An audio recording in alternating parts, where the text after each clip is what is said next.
In a small snowy town, there lived a young man named Raza. Every evening, he would sit near the window of his small apartment, watching people laugh outside, children building snowmen, couples holding hands, families decorating their homes with warm yellow lights. But Raza's heart felt heavy. 2 years ago, he had one big dream: to get admission into his favorite university. He imagined walking through its grand gates, studying hard, making his parents proud. He prepared for the entry test. He prayed. He hoped. But when the result came, he failed. That day, something inside him broke. At first, he told himself, "It's okay. I'll try again." But disappointment slowly turned into shame. He stopped meeting friends. He avoided relatives. When his friends moved forward, some got jobs, some went abroad, some got married, Raza stayed stuck. Then 1 year passed. Then another.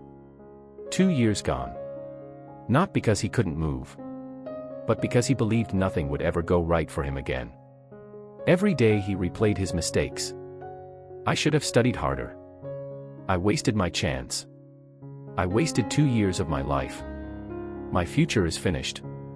The past became his prison. One night, during heavy snowfall, the electricity in his apartment went out. The room turned dark and silent. Frustrated and restless, Raza lit a candle and stepped outside to clear his thoughts. The snow was thick. The streets were quiet. As he walked, he noticed something strange. An old man was struggling to push a small wooden cart through the deep snow. The cart was filled with stones.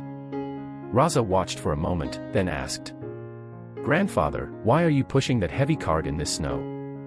The old man smiled gently. "These are stones from my past."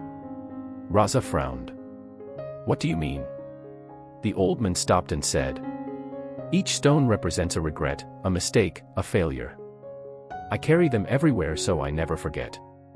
Raza looked at the heavy cart. "But, isn't it exhausting?" The old man nodded. "Yes. It is very exhausting." Then suddenly, he tipped the cart over. All the stones fell into the snow. Raza's eyes widened. "Why did you throw them away?" The old man looked at him calmly and said, "Because remembering lessons is important. Carrying the weight is not." The old man picked up only one small stone and placed it in his pocket. "This one," he said, "is the lesson. The rest were just weight." Raza stood frozen. In that moment, he realized something powerful. For 2 years, he had been carrying every mistake like a heavy stone, failing the entry test, wasting time, comparing himself to others, blaming himself every single day. But the exam was already over. The 2 years were already gone. No matter how much he replayed that result in his mind, it would not change. The snow kept falling, covering old footprints. Life was still moving. Only he was standing still. The next morning, Raza did something simple. He took a notebook and wrote, "What I did wrong. What I learned from failing the entry test. What I will do differently now." He realized something important. Failing once did not mean his dream was dead. Wasting 2 years did not mean his whole life was wasted. He closed the notebook. Not to forget, but to stop reliving. He made a new study plan. He applied for the next entry test again. He started waking up early. He exercised. He began helping his neighbors' children with their homework. Slowly, his confidence returned. His past didn't disappear, but it stopped controlling him. On another snowy evening, Raza stood outside. This time, he wasn't watching life from behind a window. He was living it. He had passed his entry test. He had finally secured admission, not just into a university, but into a new version of himself. When someone asked him, "How did you turn your life around after wasting 2 years?"